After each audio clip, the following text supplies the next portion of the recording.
السلام علیکم ورحمۃ اللہ وبرکاتہ۔ بسم اللہ والحمد للہ والصلاة والسلام علی رسول اللہ وبعد۔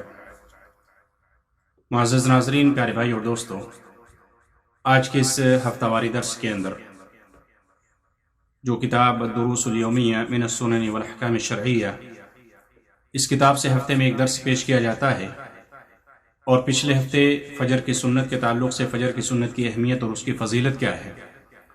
آج کے درس میں بھی اسی فجر کی سنت کے متعلق کچھ احکامات، کچھ مسائل فجر کی سنت کے، اس کے بارے میں کچھ باتیں احادیث کی روشنی میں رکھی جائیں گی۔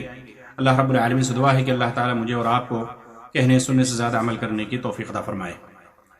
فجر کی سنت کے کچھ مسائل، یعنی فجر کی سنت کیسے پڑھنی چاہیے، اس کا کون سی صورتیں پڑھنی چاہیے، لمبی ہونی چاہیے یا مختصر ہونی چاہیے، اس کے بارے میں آپ صلی اللہ علیہ وسلم کی کیا سنت ہے، کیا طریقہ رہا ہے، اس کے بارے میں آج جاننے کی کوشش کریں گے۔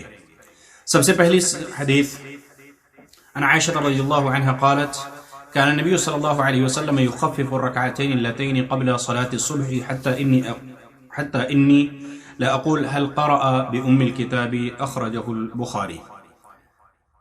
حضرت عائشہ رضی اللہ تعالیٰ عنہ بیان فرماتی ہیں، کہتے ہیں کہ اللہ کے نبی صلی اللہ علیہ وسلم فجر سے پہلے، یعنی فرض نماز سے پہلے کی سنت، یعنی فجر کی سنت بہت ہی ہلکی پڑھتے تھے، یہاں تک کہ میں یہ کہتی کہ آپ نے سورہ فاتحہ پڑھی کہ نہیں پڑھی، یعنی مختصر آپ صلی اللہ علیہ وسلم کرتے تھے، لمبی تلاوت نہیں کرتے تھے، لمبی نماز نہیں پڑھتے، چونکہ آپ صلی اللہ علیہ وسلم کا معمول تھا کہ آپ صلی اللہ علیہ وسلم نمازیں خاص طور سے سنت وغیرہ نوافل کافی لمبی پڑھتے تھے، لمبی تلاوت کرتے تھے، رکوع اور سجود آپ کے طویل ہوا کرتے تھے۔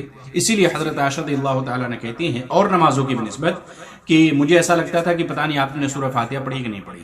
اس حدیث کو امام بخاری رحمۃ اللہ علیہ نے بیان فرمایا ہے۔ دوسری حدیث وہ بھی حضرت عائشہ رضی اللہ تعالیٰ عنہ سے، وہ کہتی ہیں کہ کان رسول اللہ صلی اللہ علیہ وسلم یصلی رکعتي الفجر اذا سمع الاذان ويخففهما، کہ آپ صلی اللہ علیہ وسلم جب فجر کی اذان سن لیتے تھے، یعنی فجر کی 2 رکعت کی بات ہو رہی، سنت کی بات ہو رہی ہے، کہ جب اذان سن لیتے یعنی اذان ہو جاتی تو آپ صلی اللہ علیہ وسلم فجر کی سنت پڑھتے اور ان دونوں سنتوں کو، یعنی دونوں رکعتوں کو ہلکی پڑھتے تھے، ہلکی پڑھتے یعنی مختصر پڑھتے تھے۔ اس حدیث کو امام مسلم رحمۃ اللہ علیہ نے بیان فرمایا ہے۔ تو ان دونوں حدیثوں سے یہ معلوم ہوا کہ فجر کی سنت ہلکی ہونی چاہیے، مختصر ہونی چاہیے۔ ایسا نہ ہو کہ اگر آپ دیگر نمازوں کے اندر، دیگر نوافل اور سنت کے اندر اگر آپ لمبی تلاوت کرتے ہیں، 1 صفحہ 2 صفحہ، 1 رکوع 2 رکوع پڑھتے ہیں، تو فجر کی سنت کے اندر تلاوت مختصر ہونی چاہیے، نماز یہ سنت بالکل مختصر ہونی چاہیے، ہلکی ہونی چاہیے۔ ان 2 حدیثوں سے یہ معلوم ہوا اور آپ صلی اللہ علیہ وسلم کا یہی معمول تھا۔ اب دوسرا مسئلہ یہ ہے کہ فجر کی سنت میں کون سی صورتیں پڑھی جائیں۔ سورہ فاتحہ پڑھنا تو ہر نماز کے اندر ضروری ہے، ہر رکعت کے اندر پڑھنا ضروری ہے، لیکن سورہ فاتحہ کے بعد فجر کی سنت میں آپ صلی اللہ علیہ وسلم کون سی صورتیں پڑھا کرتے تھے، یہ بھی ایک دوسرا مسئلہ ہے۔ تو اس کے بارے میں 2 حدیث ہیں، 2 یا 3 حدیث ہیں۔ ابو ہریرہ رضی اللہ تعالیٰ عنہ بیان فرماتے ہیں کہ آپ صلی اللہ علیہ وسلم فجر کی دونوں رکعت کے اندر پہلی رکعت میں سورہ فاتحہ کے بعد قل یا ایھا الکافرون پڑھا کرتے تھے، اور دوسری رکعت میں سورہ فاتحہ کے بعد قل ھو اللہ احد یعنی سورۃ الاخلاص پڑھا کرتے تھے۔ تو یہ آپ صلی اللہ علیہ وسلم کی سنت ہے، پہلی رکعت کے اندر سورہ فاتحہ کے بعد سورۃ الکافرون، اور دوسری رکعت کے اندر سورۃ الفاتحہ کے بعد سورۃ الاخلاص آپ صلی اللہ علیہ وسلم پڑھا کرتے تھے۔ اس حدیث کو امام مسلم رحمۃ اللہ علیہ نے بیان فرمایا۔ دوسری حدیث عائشہ رضی اللہ تعالیٰ عنہ سے، وہ کہتی ہیں کہ ان رسول اللہ صلی اللہ علیہ وسلم كان يقرأ في ركعتي الفجر بقل يا ايها الكافرون وقل هو الله احد، کہ آپ صلی اللہ علیہ وسلم فجر کی دونوں رکعت کے اندر، فجر کی دونوں رکعت یعنی 2 سنتوں، دونوں رکعت میں پہلی رکعت میں سورہ فاتحہ کے بعد قل یا ایھا الکافرون پڑھتے تھے، اور دوسری رکعت میں قل یا ایھا الکافرون کے بعد سورہ اخلاص آپ صلی اللہ علیہ وسلم پڑھا کرتے تھے۔ تیسری حدیث ابن عباس رضی اللہ تعالی عنہما سے، وہ کہتے ہیں کہ ان رسول اللہ صلی اللہ علیہ وسلم كان يقرأ في ركعتي الفجر في الأولى منهما قولوا آمنا بالله وما أنزل إلينا إلى آخر الآية التي في البقرة وفي الآخرة آمنا بالله واشهد بأننا مسلمون۔ اس حدیث کو امام مسلم رحمۃ اللہ علیہ نے بیان فرمایا ہے۔ عبداللہ بن عباس رضی اللہ تعالی عنہما بیان فرماتے ہیں، کہتے ہیں کہ اللہ کے نبی صلی اللہ علیہ وسلم فجر کی دونوں رکعت میں، یعنی دونوں سنتوں کی، یہ سنت کی بات ہو رہی ہے، دونوں رکعت کے اندر پہلی رکعت میں سورہ فاتحہ کے بعد سورہ بقرہ کی ایک آیت ہے جو آخری صفحے کی ہے، قولوا آمنا باللہ وما انزل الینا وما انزل الی ابراہیم، سورۃ البقرہ کی یہ آیت ہے۔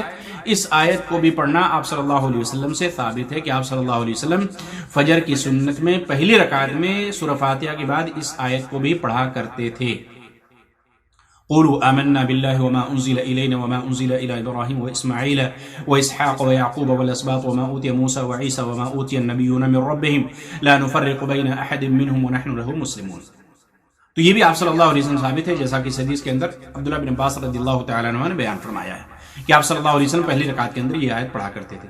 دوسری رکعت کے اندر سورہ فاتحہ کے بعد آپ صلی اللہ علیہ وسلم کیا پڑھا کرتے تھے، جیسا کہ اس حدیث کے اندر موجود ہے سورۃ آل عمران کے اندر جو آیت ہے فَلَمَّا أَحَسَّ عِيسَى مِنْهُمُ الْكُفْرَ قَالَ مَنْ أَنصَارِ إِلَى اللَّهِ قَالَ الْحَوَارِيُّونَ نَحْنُ أَنصَارُ اللَّهِ آمَنَّا بِاللَّهِ وَاشْهَدْ بِأَنَّا مُسْلِمُونَ.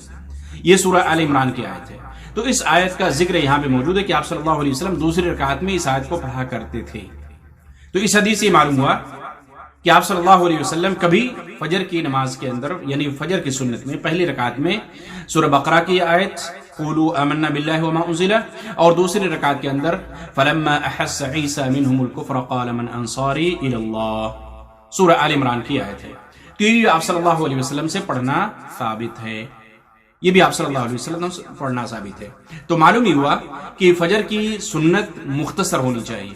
عام نوافل کے مقابلے میں، عام سنن کے مقابلے میں فجر کی سنت مختصر ہونی چاہیے، اختصار ہونا چاہیے، ہلکی پڑھنی چاہیے، زیادہ لمبی تلاوت نہیں، زیادہ لمبا رکوع اور سجدہ نہیں ہونا چاہیے، بلکہ ہلکی تلاوت، مختصر تلاوت ہونی چاہیے. رکوع اور سجود بہت طویل نہیں ہونے چاہیے.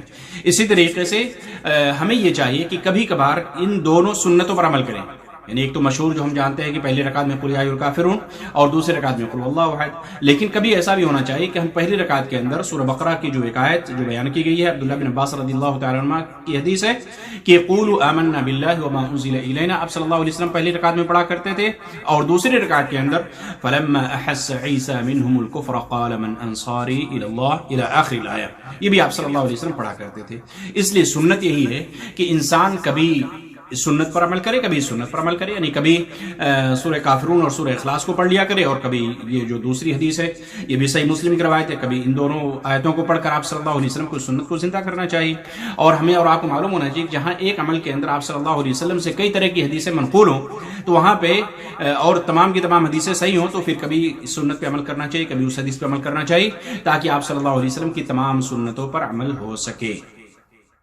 تو آج کے اس مختصر سے درس کے اندر دو چیزوں کے بارے میں ذکر کیا گیا. پہلی بات یہ کہ آپ صلی اللہ علیہ وسلم فجر کی سنت ہلکی پڑھا کرتے تھے. دوسرا مسئلہ یہ معلوم ہوا کہ آپ صلی اللہ علیہ وسلم سورہ فاتحہ کے بعد فجر کی دونوں سنتوں کے اندر کیا پڑھا کرتے تھے، اس کے بارے میں معلوم ہوا. تو آج کے درس کی چند فوائد. پہلا یہ کہ فجر کی سنت ہلکی پڑھنی چاہیے. دوسرا فائدہ یہ ہوا کہ سورہ فاتحہ کے بعد کون کون سی سنت پڑھنا مستحب ہے. اس کے علاوہ بھی آپ جہاں سے چاہیں وہاں سے پڑھ سکتے ہیں، کوئی حرج کی بات نہیں، مخالفت نہیں ہوگی، لیکن مستحب ہے، سنت افضل ہے. آپ صلی اللہ علیہ وسلم یہ صورتیں پڑھا کرتے تھے، اس لیے بہتر اور افضل ہے کہ آدمی انہی صورتوں پر اکتفا کرے. اور تیسرا فائدہ یہ معلوم ہوا کہ کبھی آدمی اس سنت پر عمل کرے اور کبھی اس سنت پر، یعنی کبھی قل یا ایھا الکافرون پڑھ لے، کبھی فجر کی سنت میں قولوا آمنا باللہ وما انزل الینا اور دوسری رکعت کے اندر فلما احس عیسی منہم الکفر قال من انصاری الی اللہ پڑھ لے، تاکہ اس حدیث پر بھی عمل ہو جائے اور دوسری حدیث پر بھی عمل ہو جائے. تو آج کے درس کے اندر ہم نے یہ جاننے کی کوشش کی ہے فجر کی سنت کے کچھ مسائل احادیث کی روشنی میں ہم نے جانا ہے. اللہ رب العالمین سے دعا ہے کہ اللہ تعالیٰ مجھے اور آپ کو کہنے سنت زیادہ عمل کرنے کی توفیق عطا فرمائے. اللہ رب العالمین ہم تمام لوگوں کو سنتوں پر عمل کرنے والا بنا دے، سنتوں کو زندہ کرنے والا بنا دے. جو مردہ سنتیں ہو چکی ہیں ان کو زندہ کر کے اس کی طرف لوگوں کو دعوت دینے والا بنا دے. آمین ثم آمین. وصلی اللہ تعالی علی نبینا محمد وعلی آلہ وصحبہ اجمعین. والسلام علیکم ورحمۃ اللہ وبرکاتہ.